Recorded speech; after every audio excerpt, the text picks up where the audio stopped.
Hello, everyone. Welcome back. This is A Course in Miracles 365, Awakening to Love, and I'm Reverend Tomas. We have come almost all the way through the supplement entitled The Song of Prayer. There are only two sections left here, believe it or not, and we'll be talking about one of them today. We're under the broader subject of healing, which of course everyone is interested in, and so many don't understand. Not a problem, right? Not a problem. This course presents things very differently than the way we're taught in the world, doesn't it? Thank God, right? It's fundamentally different from what we're taught in our biology textbooks. It's fundamentally different than what most of our parents taught us to believe. It's fundamentally different than almost all of our societies taught us to believe. Our school teachers, certainly the mass media thinks differently, doesn't it? So here you are on a spiritual path. The solutions to the age-old issue of suffering, the solutions can't be found in the world outside, where, as we talked about in the last video, we merely trade one illusion for another. We lose weight. We get a different job. We score a brand new black late model Mercedes, and then somebody sideswipes you. I know. Thing loses hundreds of thousands of dollars of value when you drive it off the frickin' lot. Nothing in this world lasts because none of it is real. Ooh, how about that? Yeah, let's chew on that one. Nothing in this world lasts because it's not real. Nothing is real in this world. It is an illusion, and this included. Naturally. So happily, A Course in Miracles does not say you can't have your special relationship. You can't have your black Mercedes. You can't have money. We're not saying that. To think that this document that never says that is really saying that is, no, you fill in the adjective, right? We're invited to go about our lives, but not make everything real, not to believe that everything that we're experiencing here in the world that changes is real. That's what we're invited to do. Continue living as normal. Pay your light bill. Yeah. If you've got a hot, sexy lover, enjoy. I mean, really, right? But we can do this. We can do all of this. We can go about our what we call normal lives here in the world with a different attitude. And that attitude is the attitude of forgiveness that we've been talking about, and we'll continue to talk about it because that's where the action is with A Course in Miracles. That's where it is in true forgiveness as the Course talks about it.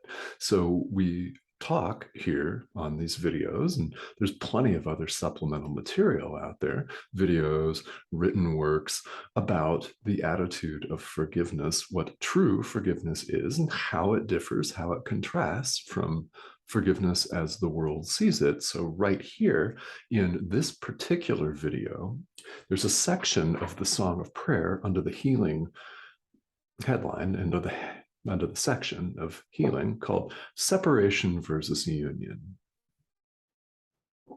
So as we've seen, there's true healing and false healing, or as the Song of Prayer puts it, healing to separate. Oh my God. How can that be? Well, it's not, ultimately. Here's what we mean by that. Here in the world, people hold themselves out as many different things. You likely hold yourself out as a certain profession, unless you're in the midst of changing professions or careers, which happens. But one of the most common questions in this world, of course, is what do you do? I forgive the Son of God. Is that ever your answer? Usually we mean what is your profession? What is your career? And in healing for separation, what we see is that there are people that have been specifically trained, haven't they? They have been trained in what we call here in the world the healing arts, in medicine. They are physicians, and there are Reiki healers, there are sound healers, there are psychosomatic healers. There are all kinds of different healers, and there are therapists, there are licensed clinical social workers, there are coaches, there are mentors, there are mental health professionals. Here's where the separation comes in. In all of this, our essential oneness is utterly neglected and left out of the picture. Here we have somebody who's higher trained than someone else. It's a separation, isn't it? And we have the someone else who may have a physical ailment, let's say, and goes to a doctor. So we have a separation. We have a highly trained individual here, and then someone who goes to this highly trained individual without the knowledge on a different level. I mean, really, that's the way that it looks, isn't it? That's the way we would have it. Therapist, patient, physician, patient, coach, client, right? So, no surprise then that that's not true healing.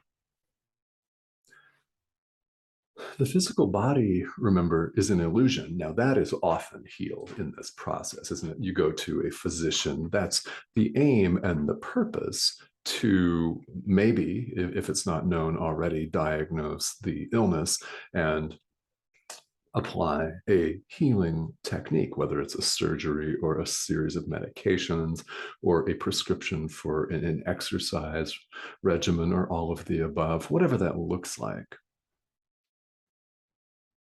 Yeah, there's a sense of separation built into it. So it's not true healing. I know. Not saying don't go to the doctor if you need to. Do it if you need to.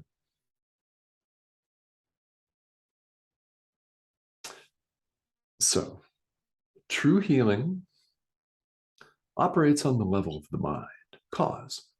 The mind has caused all of this. So, in true forgiveness, we recognize our essential oneness. That's what enables true healing to take place, is a recognition that the Son of God is one, one, one. One equals one, not 8 billion. Since when did one ever equal 8 billion? It's one. The Son of God is one, perfect, healed, and whole. This is what we're accepting when we accept truth as it is. This is what we're praying for. This is what we're doing when we forgive the Son of God.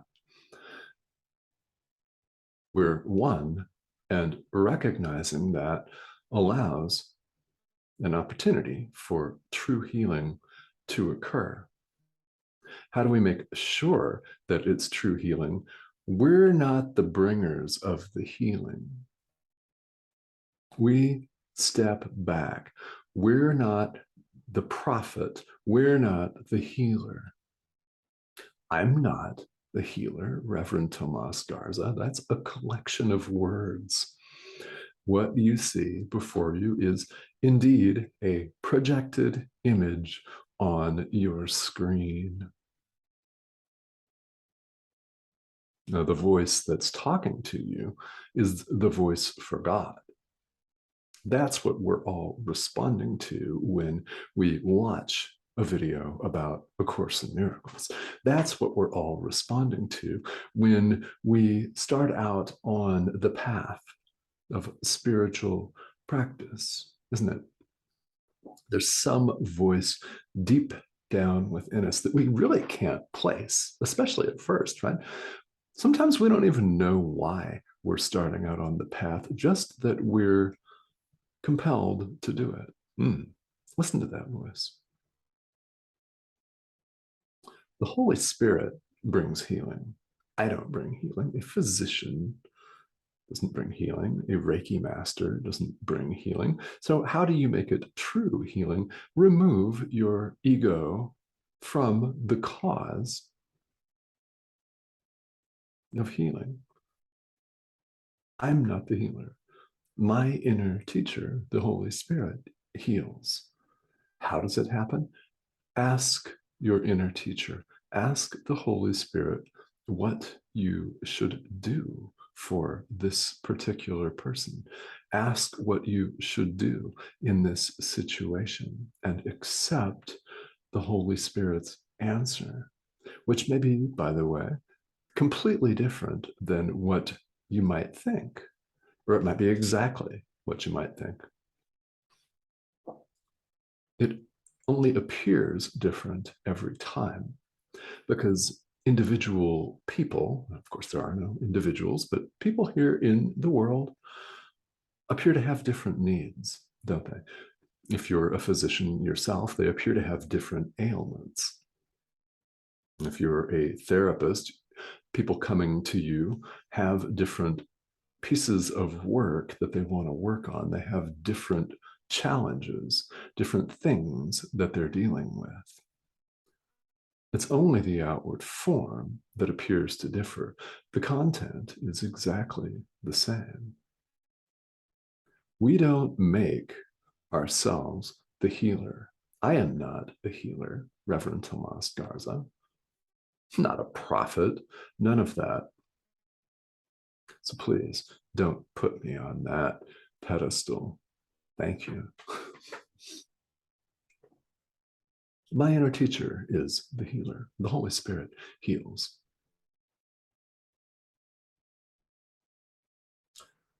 So, in order for true healing to be accomplished, I step out of the way and allow Him to lead, certain that true healing will be accomplished. Now, it doesn't mean that the person that I'm forgiving will accept it right away. Know this, however, as you go forth and practice, know this as you go forth and forgive, that a gift is received the instant it is given. It may take time for it to be accepted. This is really important because plenty of people on the path get frustrated, don't they? I mean, maybe you've gotten frustrated with your own practice of meditation or with prayer or forgiveness because people don't seem to be doing what you want them to do. Oh, I know. It doesn't seem to be showing any tangible result. In other words, if you're forgiving someone, they're what they didn't do, right? If you're forgiving somebody and their egregious behavior continues, what that means is that they haven't accepted your gift yet, and they may not accept it for a long, long time. This is part of our free will. We can choose God or the ego, and it's one or the other. So this does mean, and of course we see plenty of examples here in the world of people that are clearly not going to make this choice for God anytime soon. And maybe not in this lifetime. That could be, right? It could be. doesn't mean that your gifts aren't received and bestowed where they're given. They may take a while to be accepted, but this is part of what time is for. Ultimately, each of us will wake up. Yeah, you too. Ultimately, all of us, your worst political enemy, is going to wake up from the dream. We're all one. And the title, again, of this section is Separation versus Union in the context of healing. In true healing, you don't make yourself the healer because you're not.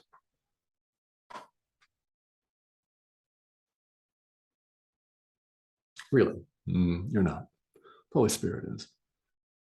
Now, if you are a Reiki healer, if you're a sound healer, if you're a psychosomatic healer, or any of the other varieties of healers, or a therapist, or a coach, or a physician, you're welcome to protest all you want. What you're hearing this voice on your screen say, what you're watching, is the Holy Spirit telling you what true healing is. You don't have to believe it.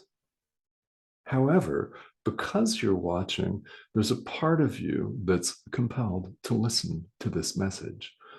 So I'm very grateful that you are. You may choose not to do anything with it. You may choose to disregard it entirely. Yeah, it's totally up to you.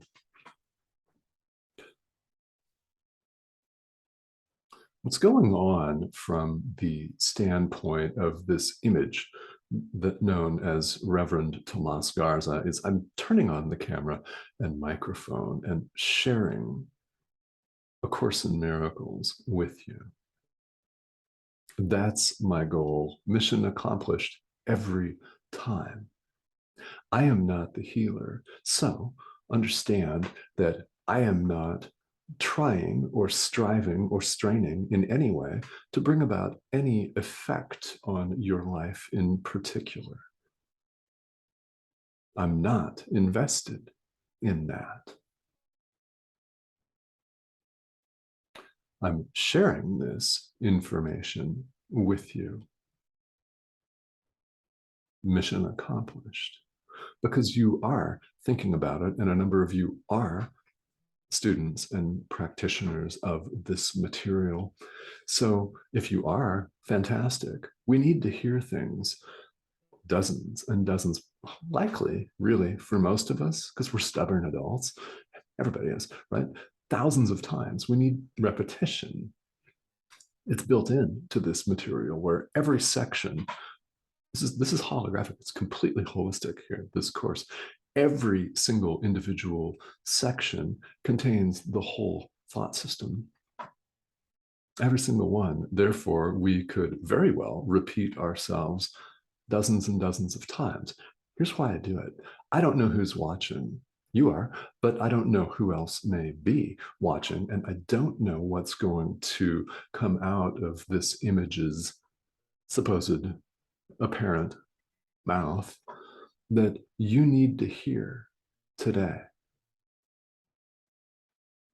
It's entirely possible that you've already heard what you need to hear. Maybe you're about to hear it. I don't know. Therefore, the broadcast continues. One of the beautiful things about all of this technology, YouTube and podcasts and the internet and everything that we now have access to here in the 21st century, is we don't know who may be watching, but our reach has expanded tremendously. And that's a beautiful thing. I know that you're watching from all over the world. So thank you so much for tuning in, and thank you so much for your practice. The little red arrow down here is a subscribe button. I invite your subscriptions as well as comments here. Dialogue is always welcome. Whether you agree and love the content or whether you disagree, doesn't make any difference. And again, a gift is received the instant it's given. It simply may take a while for someone to accept it. So as you go forth in your forgiveness work, in your spiritual practice, bear this in mind, that it's the Holy Spirit that heals. I'm not a healer. And neither are you. On the level of the world as supposedly separate human beings, as human beings in general, which we're not, but here in the world where we take ourselves to be, then we, that sense of individual self, we don't heal. The Holy Spirit does. Our essential oneness is with God.